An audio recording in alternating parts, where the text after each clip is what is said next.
great thing about the census is it documents the size of these populations. But the other part of the puzzle for marketers, and particularly brands that are thinking about doing multicultural marketing, is all the knowledge about how can you reach these consumers and whether they are good consumers of a particular product category and brands within that product category. I think the key word is engagement when it comes to advertisers. A lot of times advertisers just go out and they just want to get as many GRPs as possible. They sort of just throw their money out into the general market and hope that a lot of people just get it.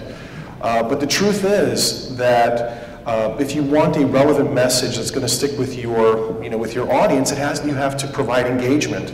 And that is what this niche to mainstream movement is all about. Which is why the census is never enough, which is why in 1990, with 24% of the population, or in 2000 with almost a third of the population, there were still players that said, you know, I'm fine, I understand they're big, but are they buying my product? Which is why research like the Horowitz research and other studies that are in the market are so crucial to take the knowledge from the size documented in the census and dimensionalize it in terms of this is the media that reaches them, online, offline. This is the interaction with product categories and brands.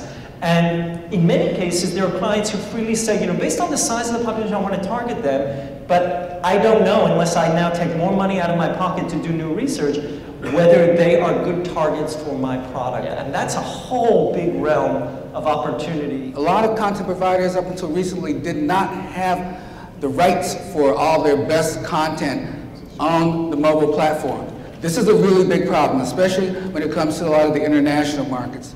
I can list a couple of networks where the #1 show, no license fee for mobile. So I think it's really important to begin to get those that content on mobile, because as you see with the numbers, there is an audience, they are engaged, and they out-index the general population by fairly big percentages.